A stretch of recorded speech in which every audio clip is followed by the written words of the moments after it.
The day before the wedding, I found a pregnancy test report in my fiancée Roxana's bag. 8 weeks. We hadn't slept together for 3 months. When I showed her the report, she broke down crying and said, "I'm sorry. I can't forget him." The him was her first love, Damien. The Mao family handed me $50 million as a breakup fee, telling me to leave with dignity. I smiled, signed the papers, and that same day transferred $80 million from the company account. 3 months later, I appeared in front of Roxana again, this time with my new girlfriend by my side.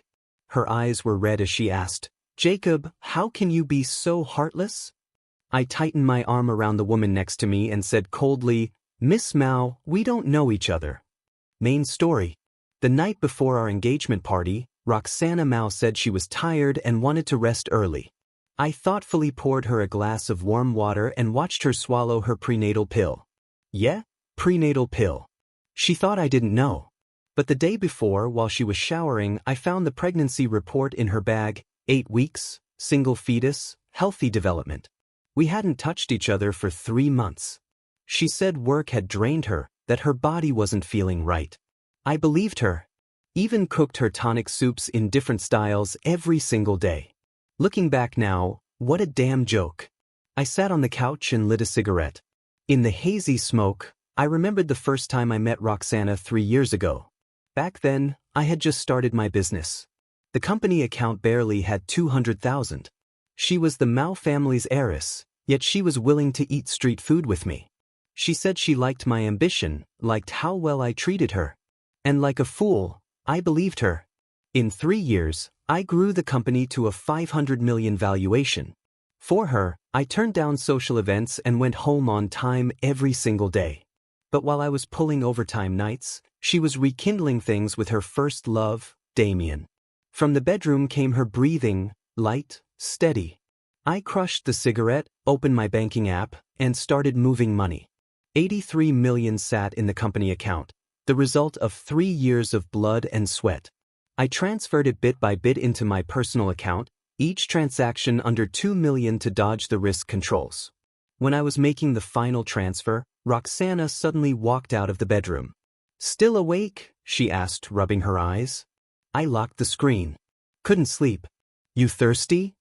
She glanced at the ashtray. "Smoking again? Thought you quit." "I'll quit tomorrow," I said, smiling.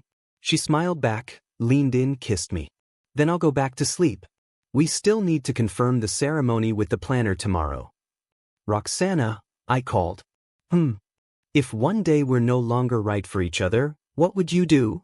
She paused, then smiled. "Why ask that now? We're fine. Just wondering." "I'd be sad," she said seriously. "But if that day came, I'd respect your choice." Pretty words. Fake as hell. I watched her go back to the bedroom and finished the last transfers. At 3 a.m., the 80 million was gone. I texted the company accountant, "Hold a shareholders meeting tomorrow at 10 a.m. Then I lay down on the couch. It was my last night in that house. The next morning, Roxana woke up early. She put on a white dress and spun in front of the mirror. "Do I look good?" "You do." "Then I'll wear this to meet the wedding planner today." She smiled sweetly. "Jacob will be married in 3 days. I'm so excited." I said nothing. Just looked at her. She sensed something was off and touched my forehead. "What's wrong? You sick?" "No." I took her hand. "Roxana, whose child are you carrying?" Her smile froze. After a few seconds, she yanked her hand away. "What are you talking about?"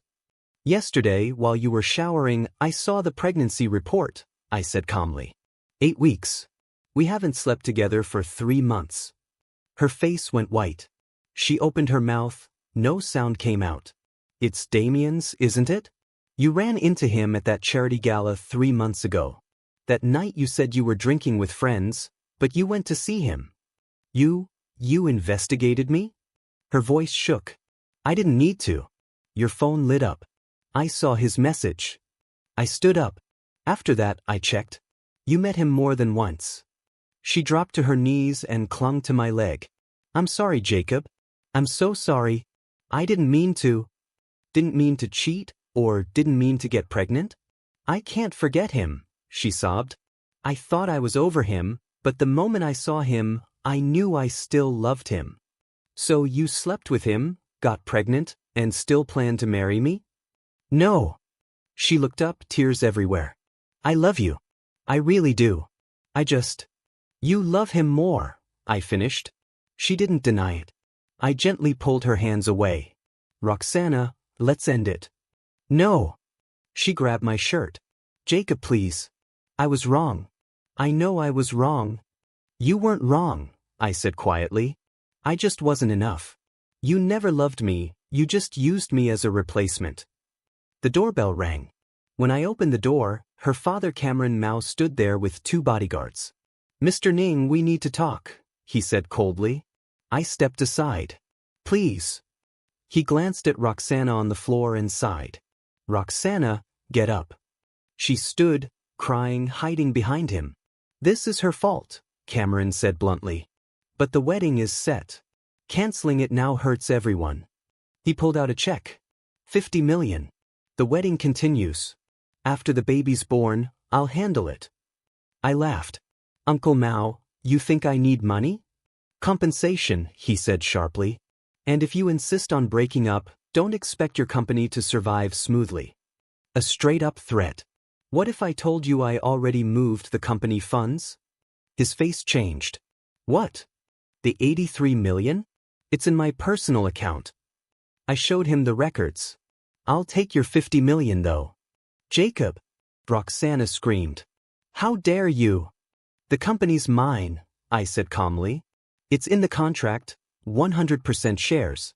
Your family cashed out years ago. Cameron stared. You planned this? No, I said, taking the check. Just decided last night.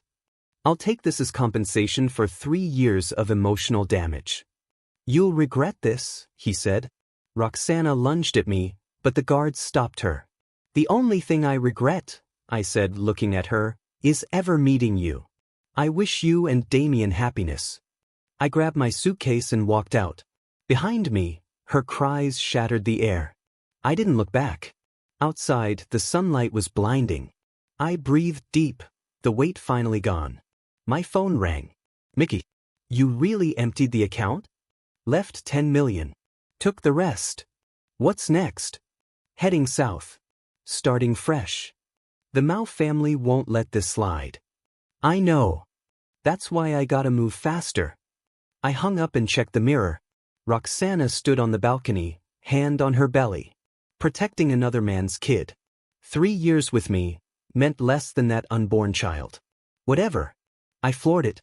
South City went smoother than expected. With 80 million and my core team, we registered the company within a month. Rented an entire floor. Mickey ran R&D. The Mao family's moving, he said. Trying to cut our clients. As expected. 2 canceled. 3 hesitated. Send me their info. I'll handle it. You don't have to grind this hard. Yes, I do. I barely slept, but I felt alive. At 8 one night, after locking a 20 million deal, I lit a cigarette outside the tower. Quiet streets. Starry sky. My phone rang. Mr. Ning, this is Tiffany. Sue Tiffany, the VC legend. I've read your proposal. Interesting. Want to meet? Now. Now. Bayun Cafe. She sat by the window in a black suit, sharp, powerful, deadly calm.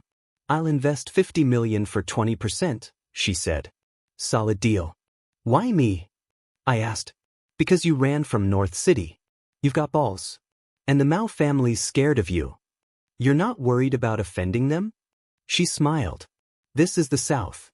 They're not gods here. Think it over. No need, I said. I'm in. Her brow lifted, just a little. You decided fast. Your offer's fair, and honestly, I need both cash and connections right now. I held out my hand. Pleasure working with you. She shook it firmly. Pleasure working with you. Her hand was cool, but her grip? Solid as hell. Oh, by the way, she said, picking up her bag, there's a business association event the day after tomorrow. Come with me. I'll introduce you to some people, it'll help your company. All right. She turned to leave, then paused and looked back. Mr. Ning, your feud with the Mao family doesn't concern me. But I hope you won't let personal feelings mess with your work. I won't, I said seriously. That's all in the past. She studied me for a few seconds, then nodded and left, her heels clicking sharply against the floor. I sat there watching her disappear down the stairs. That woman was strong. And real. Not like Roxana, who was fake from start to finish. When I got back to the office, Mickey was still grinding late. Jacob, how'd it go? It's done. Tiffany's putting in $50 million for 20%. Holy shit. Mickey jumped up. Tiffany Sue? The investment queen of South City? Yeah.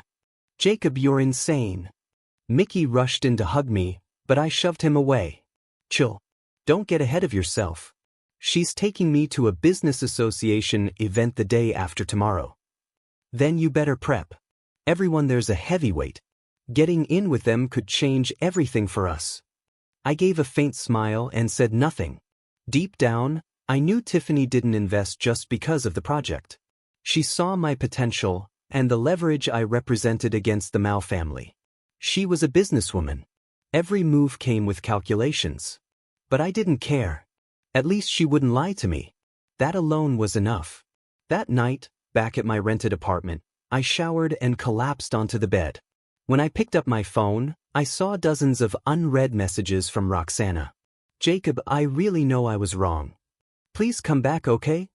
I can't live without you. Please, think about me and the baby.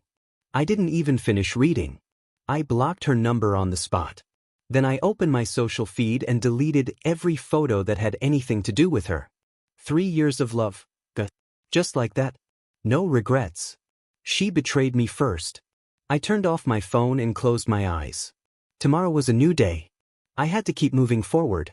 As for Roxana, she could rot in the past. The business association's banquet was held at the most luxurious hotel in South City. I arrived 10 minutes early, wearing a brand new suit. Tiffany was already waiting at the entrance. Tonight, she wore a deep wine-red gown, her long hair flowing over her shoulders, nothing like her usual sharp boss lady look. Right on time, she said, glancing at her watch. Let's go. I followed her into the grand hall. The place was buzzing, men in tailored suits, women in elegant gowns, laughter mixing with soft jazz. I'll introduce you to a few people, Tiffany said, handing me a glass of champagne. But remember, listen more, talk less. Got it? She led me to a middle-aged man. Mr. Jean, long time no see. Tiffany. He smiled wide and shook her hand. Heard you invested in another new project. Yes. She turned to me. This is Jacob Ning, founder of the company I just invested in. AI Intelligent Customer Service Systems. Mr. Ning, pleasure to finally meet you. He held out his hand. I was surprised, but I shook it politely. You flatter me, Mr. Jean. I've heard about your project. It's got potential. He patted my shoulder. Drop by my office sometime. We'll talk details. Of course. I appreciate it. After that, Tiffany introduced me to several more people, absolute big shots in South City. They were polite, even friendly, but I could feel it. They were sizing me up, checking if I was worth their time. Mr. Ning, young and capable, said one CEO named Wang. I hear you're from North City? That's right. Why leave and come here? I came to find Jacob. Roxana's voice trembled, thick with tears. He blocked me. I can't reach him. What do you want with him? Damien snapped. You already decided to keep the baby, didn't you? I regret it, Roxana choked. Damien, I still love Jacob. I shouldn't have lied to him. What's the point now? Damien sounded pissed. You chose. Now you regret it. But Enough. Damien cut her off. Let me be clear. I'm not marrying you. Keep the baby if you want. Or get rid of it. Just stop bothering me. What did you say? Roxana yelled. It's my kid, yeah, Damien said coldly. But I never said I'd take responsibility. You insisted on keeping it. You bastard. A sharp slap echoed through the hallway. I stepped out from behind the pillar. Roxana clutched her cheek. Damien shoved her hand away. Don't act like a victim, he sneered, fixing his collar. You came to me first. Don't play innocent now. You think that'll soften me? Damien, Roxana sobbed. Then she saw me. Jacob. I said nothing. Just looked at her. She looked wrecked, eyes swollen, face pale, thinner, fragile. Nothing like the woman I once loved. What are you doing here? I asked coldly. I came to find you. She stepped forward, reaching for my hand. I pulled away. Jacob, please, let's start over. Start over? I laughed. Roxana, you seriously think you deserve that? I know I hurt you. I know I was wrong, she cried hard. I don't want Damien anymore. I only want you. But I don't want you. I looked her dead in the eyes. Why? She screamed. Why won't you forgive me? Because you're not worth it. I turned to leave, but she wrapped her arms around my waist from behind. Jacob, please. I can't live without you. That's your problem. I pried her hands off. Don't bother me again. When I returned to the banquet hall, Tiffany was standing near the entrance, watching me. Ran into your ex? She asked. Yeah. How'd it go? I said what needed to be said. I straightened my suit. Miss Sue, shall we continue? She studied me for a moment, then nodded. Let's go. That night, I met countless people and collected a stack of business cards. On the drive back, Tiffany suddenly spoke. Jacob, I admire your decisiveness. What? Your attitude toward your ex, she said, eyes on the road. A man who clings to the past will never achieve anything big. I smiled faintly and stayed quiet. Truth was, I wasn't sure if I'd fully moved on. But I knew one thing. I couldn't look back. Looking back meant losing. When the car stopped in front of my apartment, I opened the door. Jacob, Tiffany called. Yeah. If you ever need help, she said softly, come to me. Why? Because you're worth it. Then she drove off into the night. I stood there watching her taillights fade. That woman, it was something else. Back home, I showered and lay on my bed. My phone buzzed. It was Mickey. Jacob, the Mao family's moving again. They hit our suppliers. I frowned. Cameron Mao was faster than I expected. Got it? We'll deal with it tomorrow. I shut off my phone and closed my eyes. This war had only just begun. What a convenient move. That's exactly why you need to stay ready, Tiffany said seriously. This won't be easy, but yeah, you've got a shot. For the next 2 hours, the lawyers walked me through everything, the charges, the evidence, our defense plan. I listened closely, asked questions when I needed to, and took notes. The whole time, Tiffany sat quietly beside me, just watching. When the meeting ended and the lawyers left, the office went dead silent. Nothing but the low hum of the AC. Jacob, she said suddenly, aren't you scared? Scared of what? Of losing. I thought about it for a second, then shook my head. No. Why not?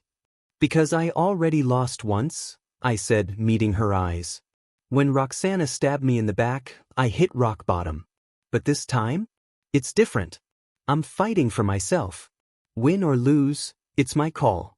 Her expression softened, something complicated flashing beneath her calm exterior. Miss Sue, I said quietly, can I ask you something? Go ahead. Why are you helping me?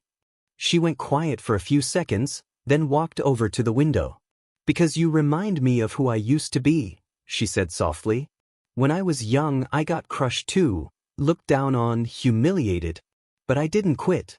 I clawed my way up, step by step. So, you see yourself in me? No, she turned back, her eyes steady. I see your grit. Jacob, do you know what's scarier than failing? Giving up. As long as you don't quit, there's always a way to flip the script. Her words sank deep into my chest, warm, solid. Thank you, Miss Sue. No need. She smiled. You earned my respect. She glanced at the clock. Oh, by the way, there's a dinner tonight. Interested? What kind of dinner? A business association thing. Lots of big shots. She smiled faintly. Good for your connections. All right, I said. I'm in. That night, I followed Tiffany to the dinner. At the table, everyone was chatting about recent business drama, and of course, someone dragged my beef with the Mao family into it. President Ning's got balls, one businessman laughed. Going head-to-head with the Mao family? It's not about guts, I said, lifting my glass. They forced my hand. I'm just protecting myself. Hope I can learn from everyone here. Of course, came the polite replies as glasses clinked. Then, bang, the private room door flew open. Roxana stood there. Her belly was clearly round under a loose dress. Jacob, her voice shook, eyes full of desperation. The room froze. Tiffany frowned. Where's security? How did she get in? I let her in, someone said. Damien walked in, slipping an arm around Roxana's shoulders.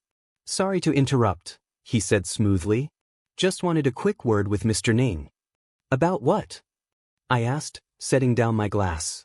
About Roxana. He smiled faintly. Mr. Ning, she's pregnant now. Can't you show a little mercy for old time's sake and help her out? Help her? I let out a cold laugh. What the hell does she need my help for?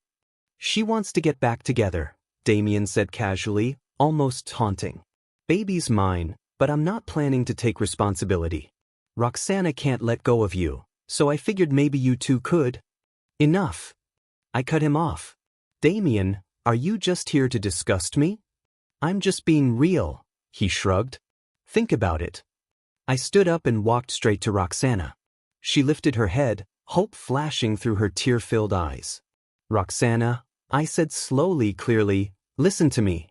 I will never forgive you. Not in this lifetime. I turned and walked out. Her sobs followed me down the hallway, but I didn't look back. Jacob, wait, Tiffany called, catching up. I stopped. You okay? She asked quietly. I'm fine. I took a deep breath. Miss Sue, I want to be alone for a bit.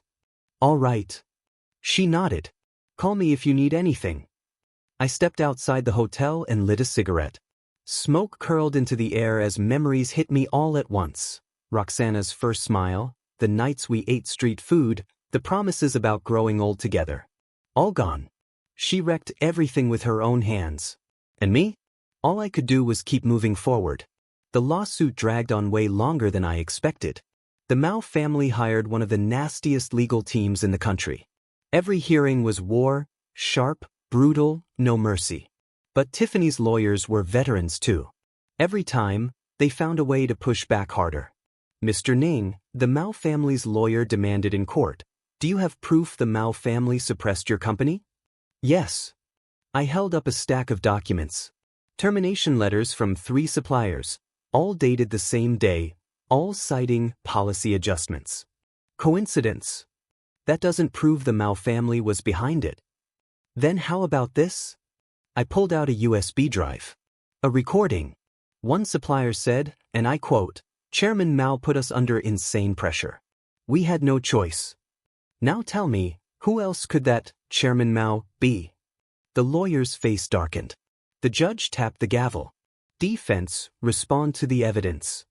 After a long pause, the lawyer said stiffly, we need time to verify the recording. Very well, the judge said. Court adjourned. Outside, Mickey slapped my shoulder, grinning like an idiot. Jacob, you smoked them. Did you see their lawyer's face? Dude looked sick. Don't pop champagne yet, I said, gathering my files. They'll come back swinging. So what? We've got Miss Sue. And yeah, it was true. Tiffany had done way more than I ever expected. Not just lawyers. She helped with money, connections, even stupid day-to-day stuff.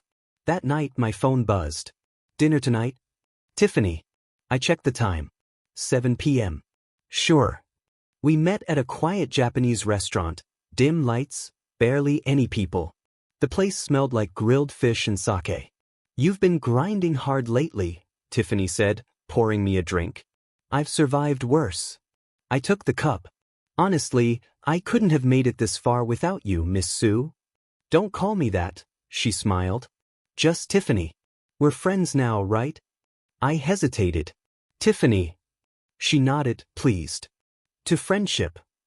To friendship. A few drinks in, things loosened up. Jacob, she said suddenly, can I ask something personal? Sure. Do you still love Roxana? I froze. I'd asked myself that question 1,000,000 times and never got a straight answer. I don't know, I said honestly. Sometimes I hate her. Thomas. I just don't care anymore. What if she truly regretted it? Tiffany pressed. Would you forgive her? No, I shook my head. Some things, once broken, stay broken. Good. She let out a breath. I was worried you'd go soft. Why? I smiled faintly.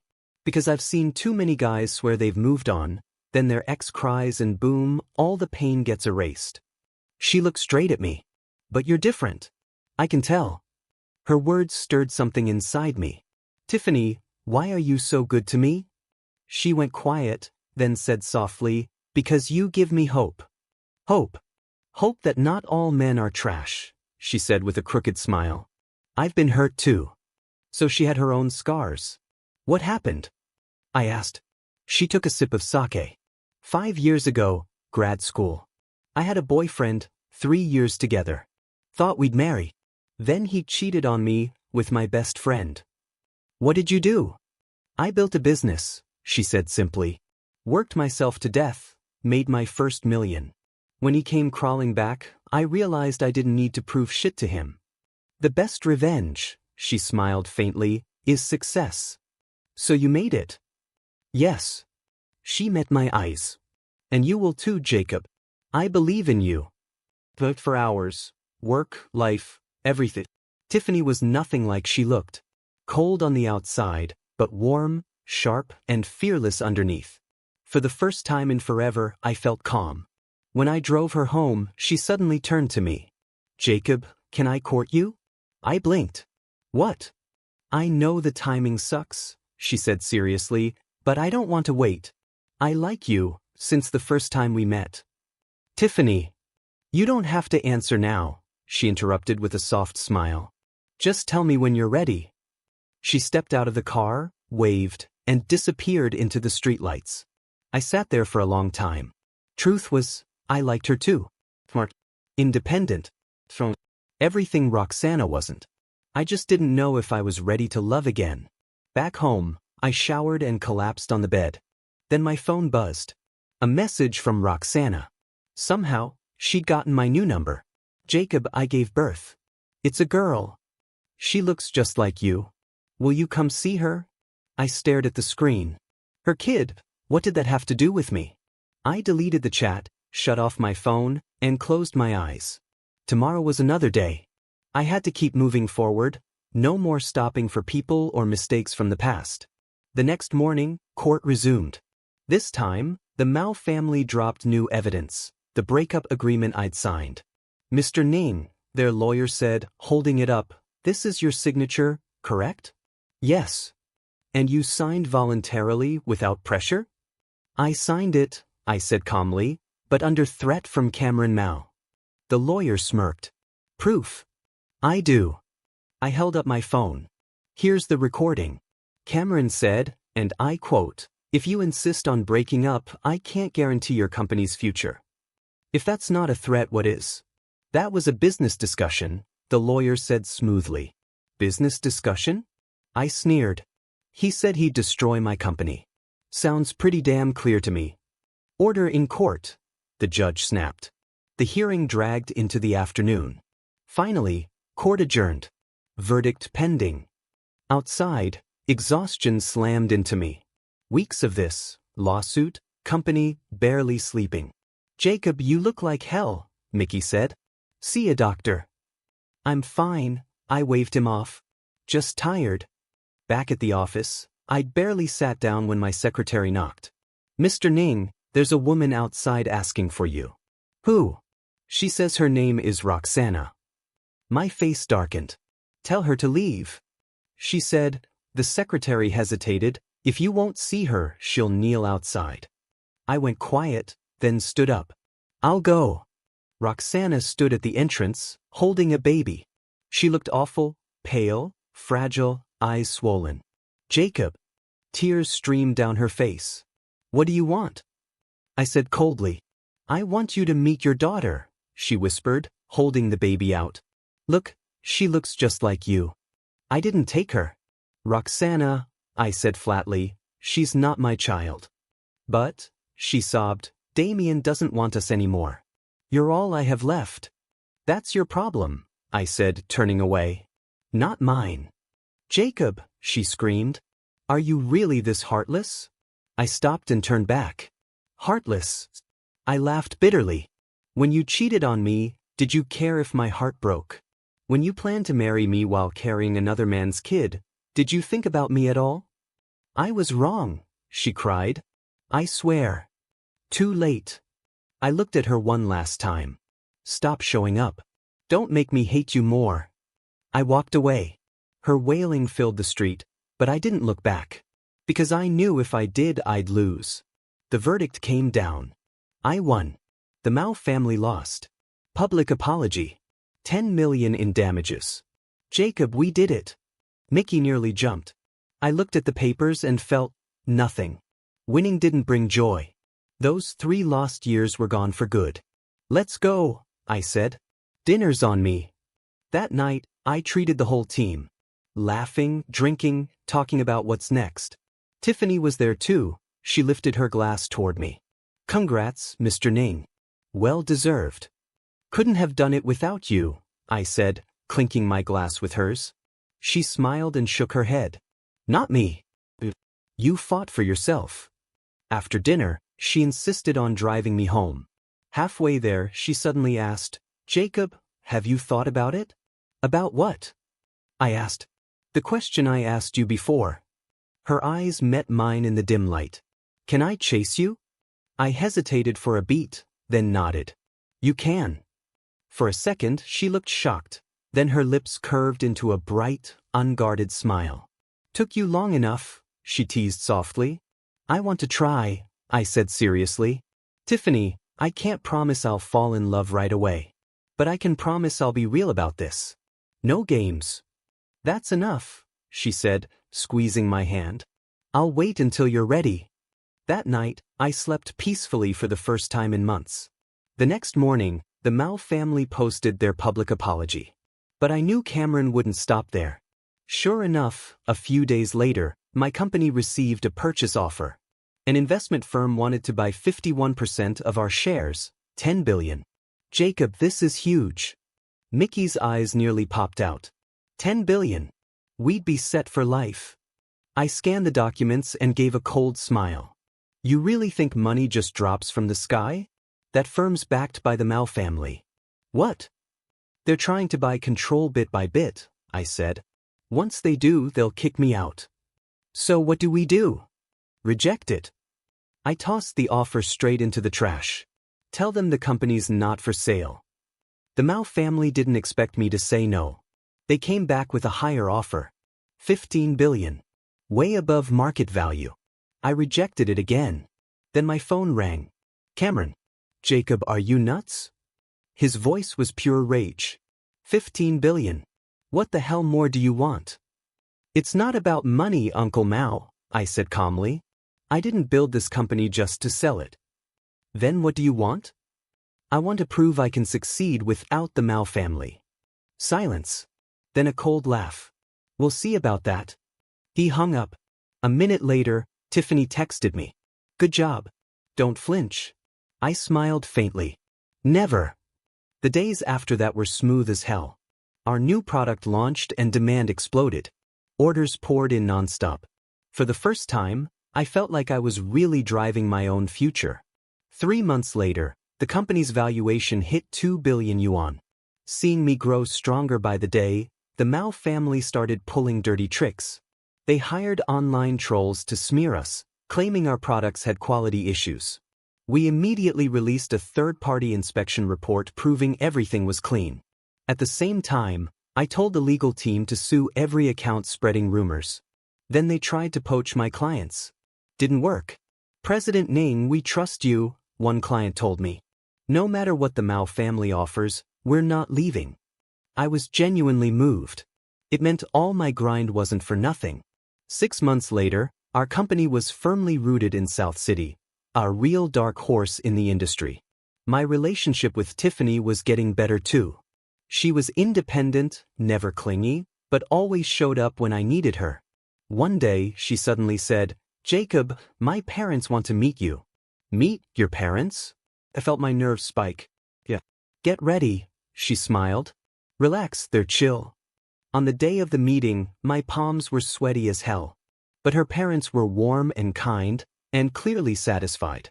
"You're a good young man with a lot of potential," her father said, patting my shoulder. "We're relieved knowing Tiffany's with you," her mother added with a smile. That evening, Tiffany drove me home. "Told you they're nice," she said proudly. "I was just too nervous," I admitted, finally relaxing. She suddenly turned serious. "Jacob, we've been together for a while now. Do you have feelings for me?" I looked at her and nodded. "Yes." "What kind of feelings?" "The kind that makes me want to walk through life with you," I said, holding her hand. "Tiffany, will you be with me?" "I've been waiting for you to say that," she said, smiling brightly as she threw herself into my arms. In that moment I felt it. Life had hope again. Roxana was my past. But Tiffany, she was my future. The next day, Tiffany and I went public. The business world went wild with congratulations. When the Mao family heard, Cameron's face supposedly went pitch black. As for Roxana, she completely broke down.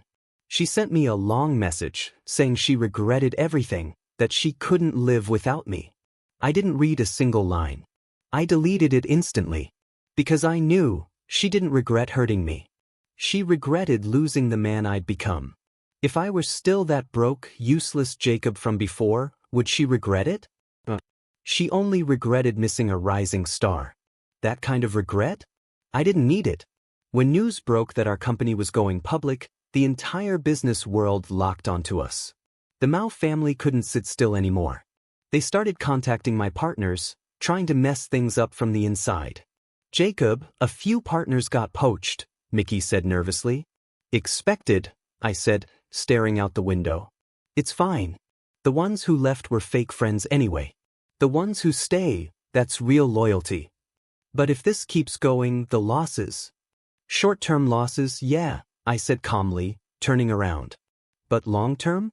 This is good. Dead weight is gone. Whoever joins next will be solid." And sure enough, not long after, new partners came knocking. And they weren't nobodies, they were top tier. "President Ning, we've wanted to work with you for a long time," one of them said. "The Mao family pressured us before, so we didn't dare move. But now, we're not scared anymore." "Welcome aboard," I said, shaking his hand. The company kept growing. The valuation kept climbing. One day, in the middle of a meeting, my secretary knocked. "President Ning, someone's here to see you." "Who?" "She says she's Roxana's mother." I frowned but told her to let the woman in. Mrs. Mao walked in, wearing a polite, almost flattering smile. "President Ning, it's been a long time." "Mrs. Mao, what do you want?" I asked coldly. She sat down carefully. "Roxana, she's not doing well.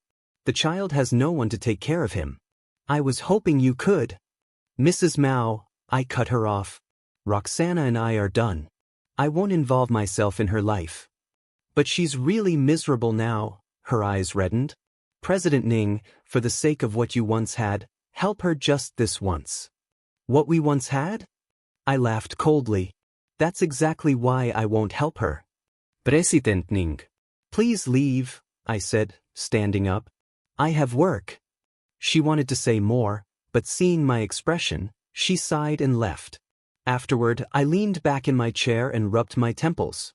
How long was Roxana planning to haunt my life? That night, I had dinner with Tiffany. "Roxana's mom came to see me today," I said. "What did she want?" Tiffany asked. "She wanted me to help Roxana." "And you?" "I refused," I said, meeting her eyes. "I'm not softening up." "I know," she said, holding my hand. "I trust you." After dinner, we took a walk. South City at night was beautiful. Soft lights, slow footsteps, calm vibes. "Jacob, what do you think our future looks like?" she asked. "It'll be amazing," I said, wrapping an arm around her. "We'll grow the company, get married, have kids, live a simple but happy life." That sounds really nice, she smiled. So when are you proposing? She asked. Soon, I said seriously. Once the company goes public. Then I'll wait. When I got home, I opened my laptop to work. Then my phone rang, unknown number. Hello. Jacob, it's me. Roxana. How did you get my number? I frowned. Please, meet me just once, she sobbed. One last time. After that, I'll disappear. I paused. Where? Tomorrow. To the cafe from our first date. I hung up, conflicted. I didn't want to see her, but I knew unless I ended it cleanly, she'd never stop. The next afternoon, I arrived on time. Roxana was already there. She looked worse than before, bloodshot eyes, pale face, thin and fragile. You came, she said, forcing a smile. Say it, I said bluntly. What do you want? I just want to ask, is there really no chance for us anymore? Tears streamed down her face. No. Why? She choked. Jacob, I know I was wrong. I've lost everything. You're all I have left. You're wrong, I said calmly. You never had me. So how could you lose me? But we were together for 3 years. Did you ever really love me? I cut in. You loved how I treated you. The security I gave you. Not me. She froze. If you loved me, you wouldn't have betrayed me the second Damien showed up, I continued. You weren't in love. You were just addicted to having me around. No, she shook her head. I really loved you. Then tell me, I stared at her. What did you love? My ambition? My kindness? Or the success I have now? She opened her mouth, but nothing came out. Because even she didn't know. See? I stood up. Stop lying to yourself. You're not sorry for hurting me, you're sorry you lost a man with a future. If I were still broke and useless, would you be here? No. You wouldn't.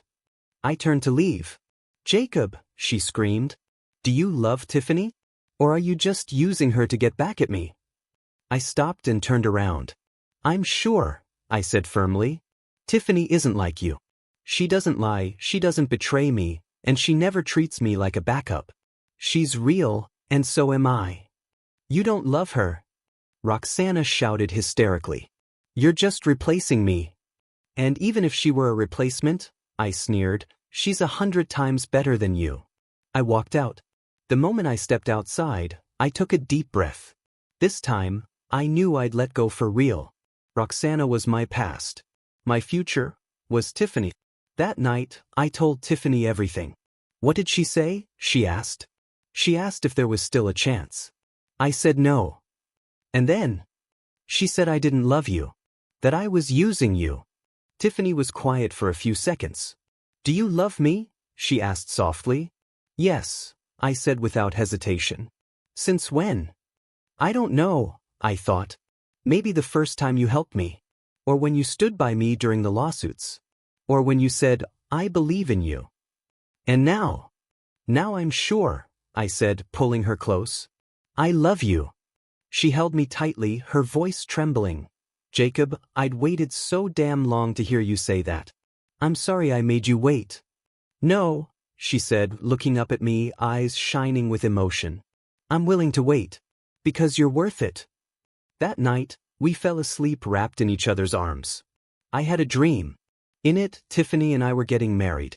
She wore a white wedding dress, smiling so beautifully it felt like the whole world lit up just for her. When I woke up, sunlight streamed through the window. In that warm glow, I made up my mind, I was going to propose to Tiffany. The company's IPO was scheduled for 3 months later. That stretch of time was brutal. Meetings, audits, negotiations nonstop, but I felt steady, fulfilled. Because I knew everything I was doing was for our future. Tiffany was busy too. Her investment firm had taken on several new projects, and she was flying between cities almost every day. But no matter how crazy things got, we always made time to video call every night, to talk, laugh, and swap work updates. Jacob, I've noticed the Mao family's recent moves, she said one evening. What kind of moves? They're dumping a lot of their stock. Looks like their cash flow's crashing. She frowned. Do you think it's because of the lawsuits with you? And all those smear campaigns? Maybe they burned through too much money. That's possible, I said after a moment. But it's got nothing to do with us. Let them deal with their own mess. True, she nodded, then smiled playfully. By the way, my birthday's next week. Any plans? Of course, I said with a mysterious grin. You'll find out soon enough. Come on, tell me, she pouted. If I tell you, it won't be a surprise. After hanging up, I jumped straight into planning the proposal. I hired a professional team, booked the best seaside restaurant, and bought a ring, a 5-carat diamond, elegant and understated. Exactly Tiffany's style. When her birthday arrived, I took her to the restaurant by the sea. I'd rented the whole place. Roses filled the room, and a violinist softly played her favorite melody.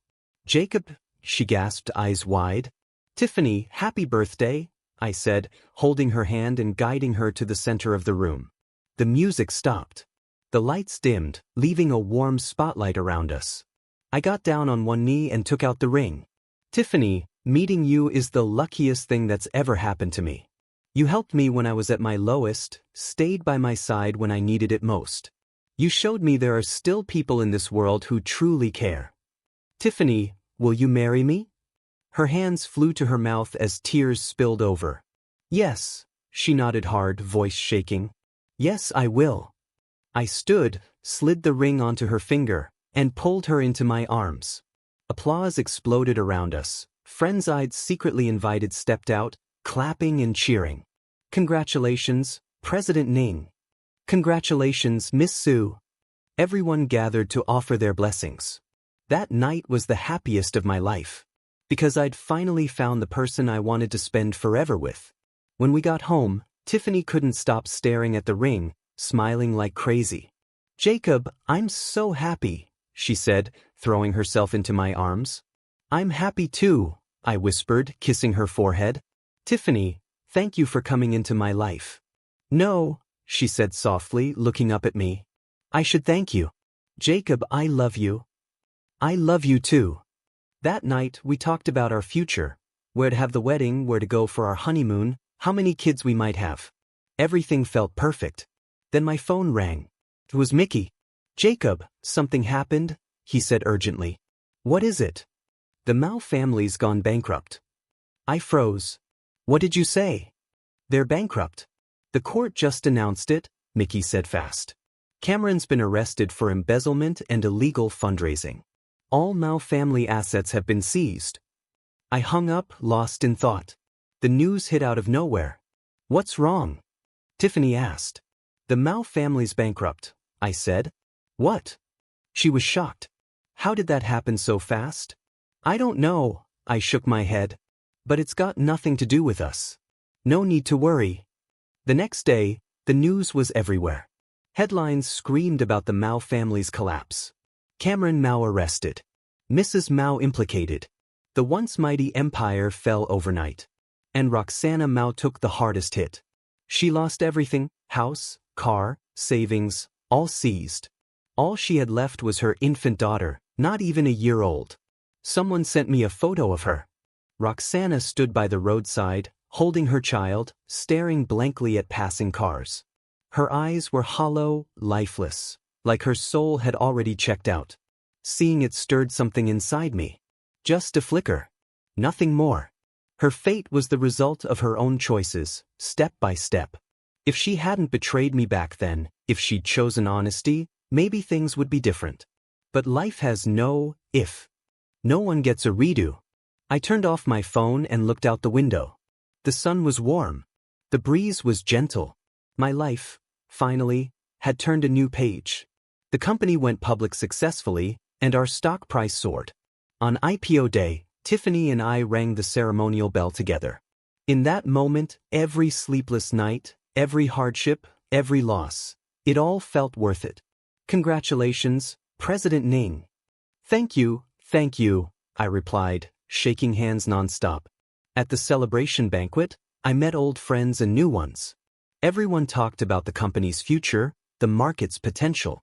Tiffany and I stood side by side, accepting smiles and blessings from every direction. President Ning, I heard you're getting married? Someone asked. Yes, next month, I said, wrapping an arm around Tiffany. You're all invited. We'll definitely be there. After the party, we went home. Finally over, Tiffany sighed, kicking off her heels and flopping onto the sofa. I'm exhausted. You worked hard, my wife, I said, handing her water.